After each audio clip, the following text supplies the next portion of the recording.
you're having trouble finding that perfect gift for a loved one, a Portland Spirit cruise is a great option because Portland Spirit gift cards never expire and are valid on any cruise they sell, which includes my personal favorites, Wine on Water, Seven Wonders of the Gorge, and their very popular happy hour and dinner cruises.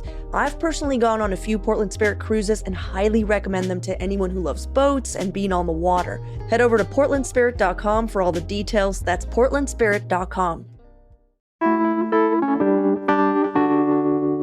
More Oregonians are struggling to put food on the table, and the effects are showing up in families across the state. 1 in 6 Oregon children lives in a food-insecure home. And now, as we enter the holidays and brace for deep cuts to food federal assistance in the coming year, many families are wondering how they'll get through the months ahead. So today on CityCast Portland, we're joined by Rachel Lucille Jackson-Davis of the Oregon Food Bank. They help coordinate a statewide network of 21 regional food banks. She's going to let us know what hunger really looks like right now, how the safety net is shifting, and what kind of support makes the most difference. It's Tuesday, December 16th. I'm Claudia Meza, and this is what Portland's talking about.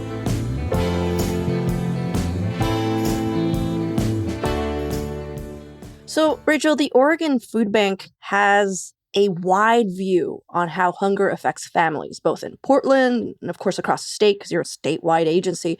But what do people often misunderstand about food insecurity? Yeah, so unfortunately, stigma, discrimination, and fear make people less likely to access food assistance.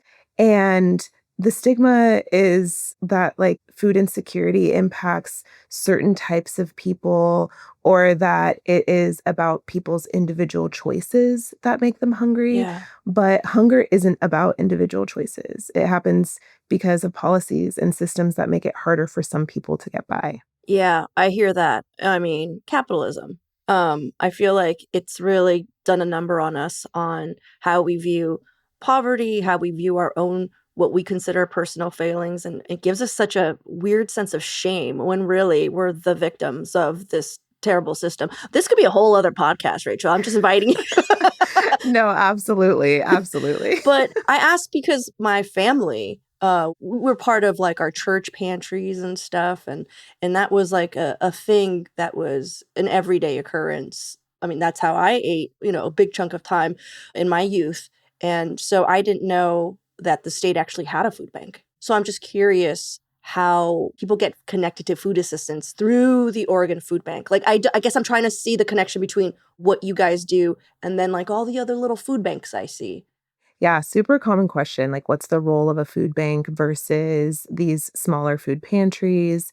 So Oregon Food Bank, we distribute food to a whole network. So we have an Oregon Food Bank network that brings together 21 regional food banks across the state and in Southwest Washington. And there's more than 1,200 food assistance sites. So those sites are the churches, the free food pantries, sometimes they're in schools. And those are normally where you're going to see people coming to go shopping for their food. Right. Would it be safe to say you kind of manage all of that or disperse funds? We disperse food generally. Food. Yeah. Oh, gotcha. Yeah. Okay. And it's, I wouldn't say that every single food pantry or food assistance site that you would see in the state is an Oregon Food Bank site. But like I said, there's over 1,200 of them across the state and in Southwest Washington. So a lot of them. Right. Well, earlier this year, during the government shutdown, we saw a lot of headlines about the delay in SNAP benefits, leading to an increase in demand, and then also how a large percentage of Oregonians rely on SNAP benefits. Has that wave eased, or are you still seeing the ripple effects of what happened? Yeah. So before the government shutdown and before the interruptions to SNAP in November, we were already in a hunger crisis. Since COVID, we've seen hunger continue to increase. Last year, we saw a record number of visits. It was 2.5 million visits to the food assistance site through the Oregon Food Bank Network. And that was a 31% increase from the previous year. Wow. The difference between the November SNAP interruption and the COVID times was that during COVID, there was government assistance. So government came and stepped in and were giving people emergency benefits. And Right. now they're taking them away. So we are not necessarily seeing a slowdown. Hunger is on the rise and it will continue to get worse if we continue on this path. Well, that's terrible news, Rachel. I was hoping for something better, I guess. I was hoping for, yeah, everything's fine now. Thank you for asking. Yeah, sorry to be the bearer of bad news. Well, are there any specific communities or regions that you think have been affected harder than others? I mean, food insecurity it's definitely hitting the entire state. The way that it hits different areas looks really different. Okay. Rural areas are being hit really hard. The access to food isn't as like there's not as much access sometimes. A lot of our pantries are volunteer run. So at one point in time we had 1,400 food assistance sites across the state. Now there's less. And those rural spaces are being impacted a lot. Right. Well, did the shutdown kind of change anything about how the Oregon Food Bank is planning to prepare for future federal disruptions? We are definitely preparing for the impact of HR 1. And HR 1 is the federal budget bill, which was passed in July. That bill implements the deepest cuts to the SNAP program that we have seen in its history. So $186 billion that is going to be not there. Oh my gosh. And an estimated 1 million children nationwide could lose access to food assistance. Oh, wow. So just to put it kind of into perspective that way, we're doing all we can. Unfortunately, the Oregon Food Bank and the food banking system is not a replacement for SNAP.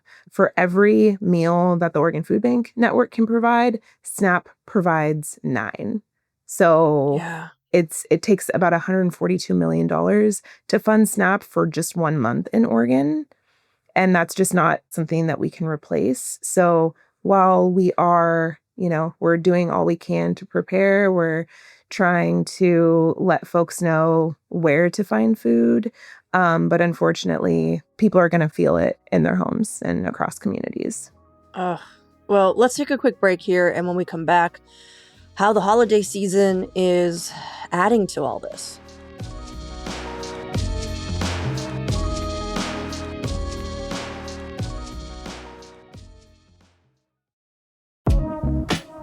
Colder weather is coming, and with it, higher energy use. So if you're like me and are looking for ways to lower your electric bill this winter, PGE's customer dashboard makes it so easy to stay in control. Using your dashboard, you can track where your energy is going, see what's driving its use, and discover personalized tips to make helpful adjustments. All you have to do is log in or create an account, then use the Home Energy Analysis tool to update your home profile, and in just a few minutes, you're going to get suggestions tailored to your home and lifestyle. And while you're there, you can also sign up for paperless billing and explore other energy shifting programs recommended just for you. Go check it out at portlandgeneral.com/my-. That's portlandgeneral.com/my-. If you're a home DIYer like me, you might have a few leftover paint cans gathering dust in your basement. Or maybe your house already came with a bunch of them like mine did. So I'm happy to share that Paint Care makes recycling your leftover paint, stain, and varnish simple and easy with convenient drop-off locations as close as your local hardware store. Paint Care has 3 simple rules for painting smarter. 1, buy the right amount of paint for the job. 2, use up leftover paint. And 3, recycle the rest. If you visit paintcare.org/3 simple rules, you'll find tips on how to do all 3. Buying the right amount of paint for your project, exploring DIY ideas for how to use up leftover paint, and also just look up the nearest drop-off site in your neighborhood. Paint Care is all about keeping it simple for Oregonians. All right, so we're now in the holiday season, which, poses its own set of challenges for hungry families. What kinds of pressures do you see on households this time of year that don't show up as strongly like in other months? Yeah, as I mentioned before, stigma, discrimination, and fear really make people less likely to access food benefits, such as SNAP and food pantries. And the holiday season is a time where people are just as hungry. Hunger is an issue year round, but there's an added pressure and a desire to make this time of year really special, especially if kids are involved. Mm-hmm. I have 3 kids. And I know that during the holidays, you want to make cookies. You just want the entire season to feel magical. And so the added pressure is really that, like, if folks are worried about how they're going to pay rent, how they're going to put food on the table, how they're going to take their kids to the doctor, then that's added pressure that happens during the holidays that isn't there any other time. Yeah. So, what does the actual need for food assistance look like in Portland right now then? Like, who's showing up at pantries and markets that we might not expect? I mean, 1 in 7 people in Oregon are experiencing food insecurity. So it's a lot of people. It really impacts everyone, people that you might not expect, lots of children with the rise of housing costs and the impact to healthcare that is also coming under HR 1. We're all like one missed paycheck away or one like bad car accident away Right. from facing food insecurity. So, yeah, it's really very vast. Right. Well, what are some of the challenges that your partner agencies are facing right now? Like I'm thinking, the holidays, December, like is it staffing, is it supply? Like I'm asking because I want to know how we can help. Absolutely. Yeah, so all of our pantries are volunteer ran. There's also volunteer opportunities at the food bank, like helping to sort food and things like that. Folks can also help by giving of money to the Oregon Food Bank. For every dollar that folks donate, Oregon Food Bank can purchase by the truckloads at scale. It's a Ah, lot. Our buying power is so much more than just an individual going to the store and buying food. So we really encourage folks to donate dollars rather than food or donate their time. I mentioned earlier that HR 1, the policies that are being put into place are impacting like who gets fed and who doesn't. So another way that people can get involved is to join our advocacy efforts. If you go to oregonfoodbank.org/protect SNAP, then you can send an email to Congress urging them to reverse the harmful HR 1 cuts to SNAP. mm-hmm. So yeah, there are things that people can do. Yeah. Well, let's take a quick break here, and when we come back, more ways that we can all help out.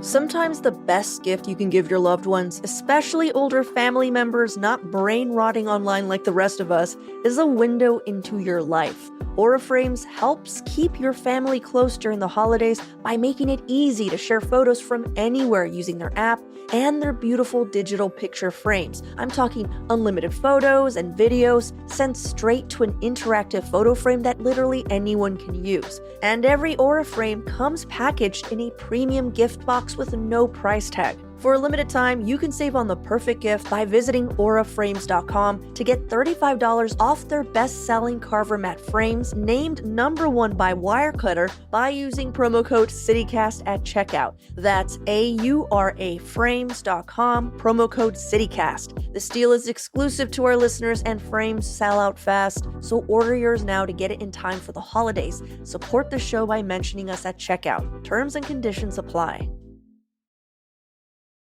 I know you were telling us about the different ways that, we could help out either by donating food, donating money, or, volunteering time. Or is it safe to say that donating money might be the most useful thing for you guys right now? Donating money is definitely very impactful. Yeah. So that would be a great way to get involved. But for all things getting involved, whether that's donating, volunteering your time, or getting involved with our advocacy efforts, Mm-hmm. you can find everything at oregonfoodbank.org. Gotcha. So, what do you think would be the path to eradicating food insecurity in Oregon? Because I know you guys think about this on the daily. We do. Yeah. I mean, our mission is to eliminate hunger and its root causes. At Oregon Food Bank, we understand that we actually cannot end hunger with just food. We also have to go after the policies that keep people in poverty and that keep people hungry. Hmm. So our advocacy work is really, really important to this as well. What are you guys working on? Right now, we're really just urging people to send communications to Congress, urging them to reverse HR 1 cuts to SNAP. But we have so many different things that we're doing. We're trying really hard to get free school meals. But right now, I would say that our focus is definitely on protecting SNAP since this has been something that has been in place and it's been such a pillar for folks to make it. Hmm. And like I said before, this is the biggest cut to SNAP in its entire history. And it is going to be felt by everyone. I mean, even grocers are going to feel it because those dollars that would normally be used in the stores, the folks who lose out on SNAP, they're not going to be able to go to the store with their money. They didn't have the money to begin with. So those grocers are also going to lose out on that money. So it's not just something that's going to impact individuals, it's also going to impact grocers and farmers. We're going to feel it as an entire community. SNAP really does help. It stimulates our economy a lot more than people would realize. Yeah, I didn't even think about that. But of course, it makes sense. We're all interconnected. I don't know the difference, or if there is a difference between SNAP and WIC. Those are two separate programs, right? So when you say that SNAP is getting cut, does that affect WIC as well? Or is that its own thing? WIC is different. WIC is women, infants, and children. And WIC has not been interrupted. And from what I've heard, there's no plans to interrupt WIC. Okay, I was just curious because I used to work at a grocery store. That was my college job, and we would get a bunch of WIC checks. And I just remember it was always, like prenatal stuff or postnatal. I don't. Yeah, yeah. Like I said, I have 3 kids, and with my oldest son, when I was young, this was almost 14 years ago, and I had WIC checks, and so yeah, I would go and get our milk and our cheese and all of those things. And WIC is a little bit more defined of what Hmm. you can get. So, like you said, the checks they have like parameters on what you can get. With SNAP, it's like cash. It's Hmm. food stamps. Cool. I just wanted to make sure because Yeah. I've been like the babies. Um, Yes. so finally, I feel like you have a very tough job. You're on the front lines of seeing a lot of the failings of our policies. What's giving you hope in this work right now? Honestly, it's the way that community is showing up for each other. I have a few examples at work in the Ontario area, Ontario, Oregon, and in Tillamook, Oregon. We actually launched Groceries for Good. And that was where, when folks went to the grocery store, they could also purchase a $10 bag full of groceries. And even just yesterday, I was talking to my colleague in Ontario, and she said that she picked up 19 bags yesterday. Oh, wow. So people are going shopping and they're putting down that extra $10, sometimes even more. I think one of the first days that Groceries for Good was going in Ontario, somebody came in and was like, I would like to buy 200 bags. And they hadn't even assembled 200 bags yet. So the way that the community is showing up is really, really great. My daughter's school also launched a food pantry. So they got donations from some of the families that were able to afford it. And they have an ongoing food pantry now, which is great. So I think just the fact that the spotlight is being put on food insecurity and the fact that your neighbors could literally be having a hard time putting food on the table and watching people respond to that and have so much humanity has been very, very hopeful. Like we are caring for our neighbors, even though it might feel like folks are just against each other. Yeah. If our political systems or if our, social infrastructure just reflected the true humanity of who exists in this country, gosh, it would be so amazing. If only we could vote for that. If only we could, if only we were able to accomplish that. I'm not saying I'm like now totally derailing. I'm like literally anyone we vote in, if they were just able to do that, and it just never happens. Rachel, I'm upset. It's hard. It's hard out here. I'm upset too. Well, thank you for taking the time to hang out with me, for all the work that you and, your associates do. We know that you're carrying a lot, not just the work, but you're carrying a lot of the mental labor as well, because we don't think about this every day, every minute of the day. And I know you are. So I am sending you strength. Thank you. Thank you. And thanks for taking the time to chat with me.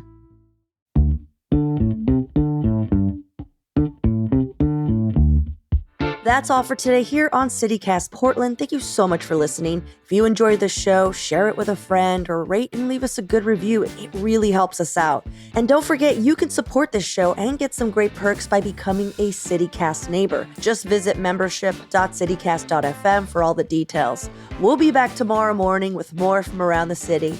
Until then, see you with Slims.